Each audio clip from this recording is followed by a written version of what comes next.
The film's backdrop unfolds in the year 2067, where our planet languishes in the irreversible grip of climate change. The once vibrant plant life has met its demise, ushering in a catastrophic decline in atmospheric oxygen levels. To survive, individuals must purchase synthetic oxygen, as the natural resource has dwindled to perilous depths. A staggering 99% of our world languishes in perpetual darkness, with humanity succumbing to oxygen deprivation. Amidst this grim scenario, a solitary Australian city remains resilient, and it owes its survival to the Chronocore Corporation, the ingenious manufacturer of synthetic oxygen. Ethan White resides in the heart of that Australian city, laboring alongside his close friend Jude as mechanics within the labyrinthine Chronocorp Corporation. This formidable corporation, ceaselessly toiling day and night, harbors a dual mission: to unearth a remedy for the sickness and engineer a salvation for our imperiled world. Ethan's beloved wife, Xanthi, grapples with the sickness, compelling Ethan into relentless toil to procure better quality oxygen for her. Then, on one fateful day, as the pair toils deep within the subterranean tunnel, an unexpected summons from Regina Jackson, Chronocorp's CTO of particle research, propels them to her austere office. Within those confines, she introduces herself to the bewildered duo and unveils an alarming truth. Humanity teeters on the precipice of extinction unless transformative action is taken in the coming years. Inexplicably, Regina singles out Ethan, asserting that he possesses the unique capacity to be the savior of all, a daunting notion that Ethan initially rebuffs. Yet Regina's unwavering conviction compels him to consider a visit to their enigmatic laboratory. Within the labyrinthine confines of the laboratory, colossal machinery dominates the scene.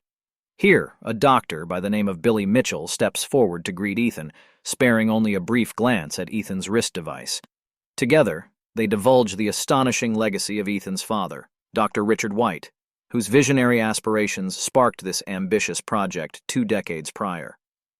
Towering before them stands the Chroncile, a formidable time machine. Inaugural experiments with this incredible device involved sending radio waves into its enigmatic depths, unveiling a startling revelation. It unveiled a vision of the year 2474, a time when Earth would once again boast abundant vegetation, replenishing the dwindling oxygen levels and preserving human existence. This glimpse into the distant future prompts a fervent belief that, if humanity endures several centuries hence, they must have surmounted the myriad challenges that presently beset their world. Nonetheless, a perplexing development leaves the scientists in a state of bewilderment. The radio waves they dispatched returned transformed, carrying a cryptic message from the future: "Send Ethan White." With this enigmatic missive in hand, Regina and her dedicated team are resolute in their conviction to propel Ethan into the uncharted territories of time, all in a bid to secure the cure for humanity's impending demise. Ethan, however, is plunged into a maelstrom of disbelief and incredulity. He dismisses Regina's proposition as an elaborate ruse, adamantly convinced that she is merely bluffing. Moreover, the thought of parting from his ailing wife and venturing into the unknown future is an unthinkable prospect that he staunchly refuses.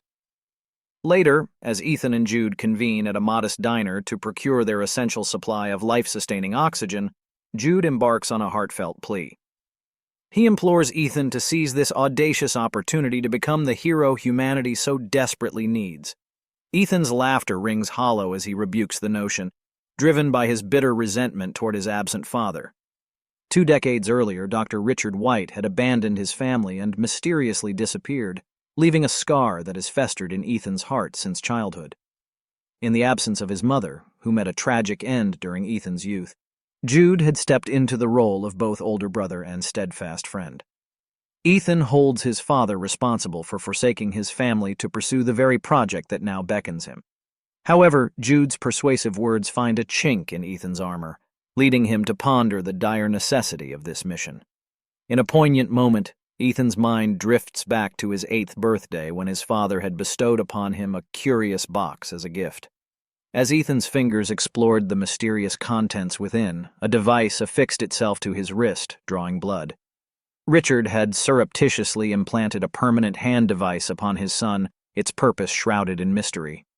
Returning home, Ethan shares the day's extraordinary events with Xanthi, who, too, implores him to embark on this extraordinary journey in a last-ditch effort to save humanity and, by extension, herself. The following morning, Ethan etches a heartfelt message.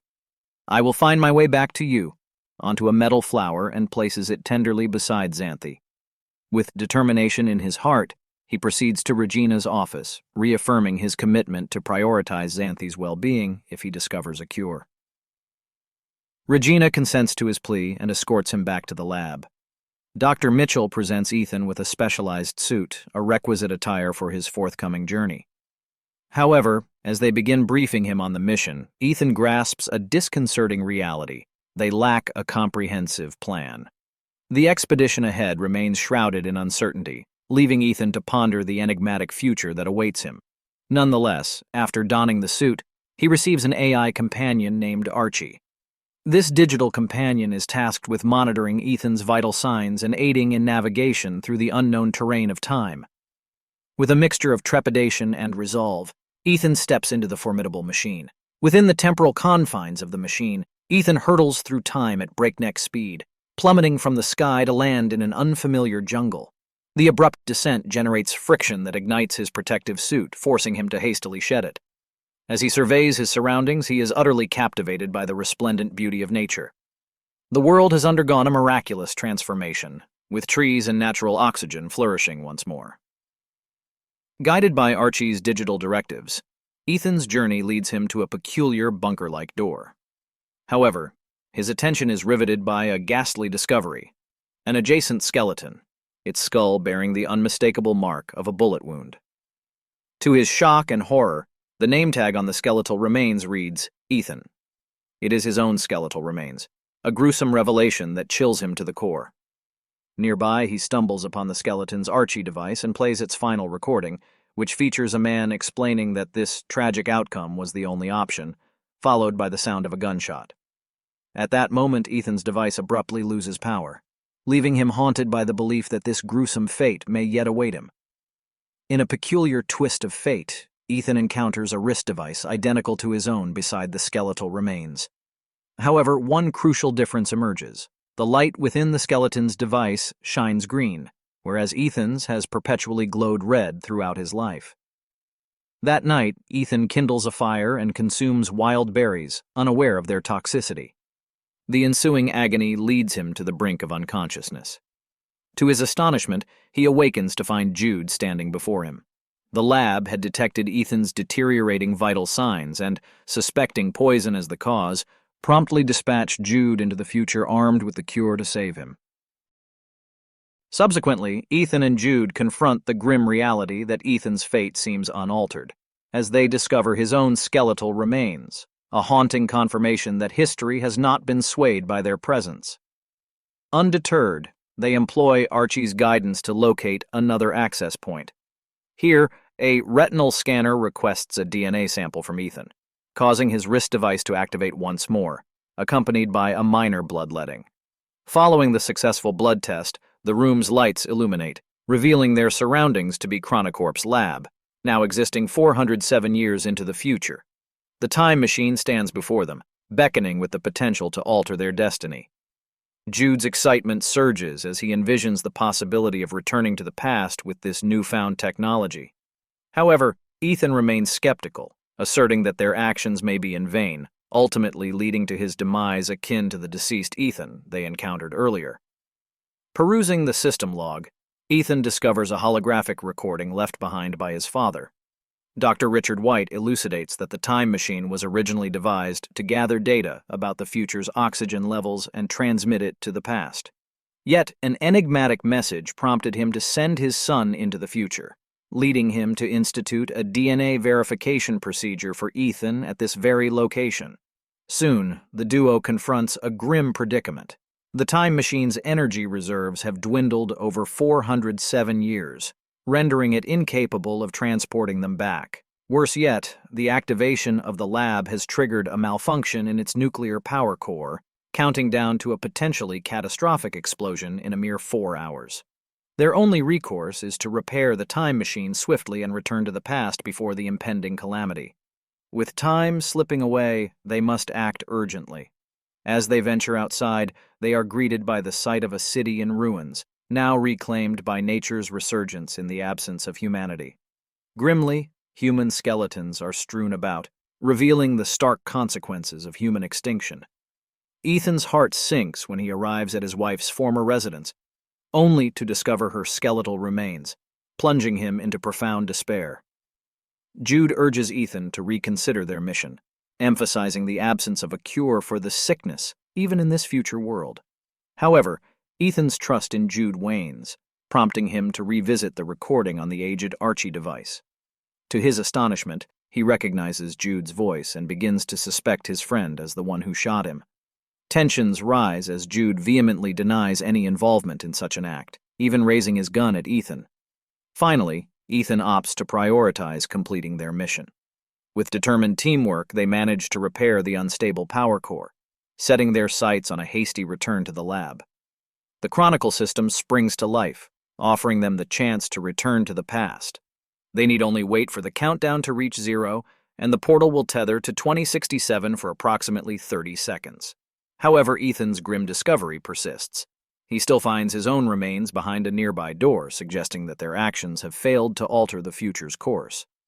As the countdown to the activation of the time machine in 2067 nears its conclusion, tension mounts in the laboratory.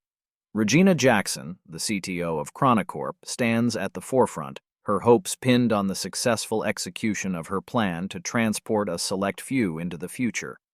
Her hand-picked group of privileged individuals awaits with bated breath, unaware of the tumultuous events unfolding in the past. Back in the past, Ethan, fueled by a newfound determination to fulfill his father's dying wish and bring about change, takes action. He transmits the message, "Send Ethan White," into the past, a pivotal communication that sets a chain of events into motion. Alongside this message, he dispatches a trove of essential information, hoping to alter the course of history. As the portal to the past prepares to tether to the year 2067 for a brief 30-second window, Ethan watches with resolve.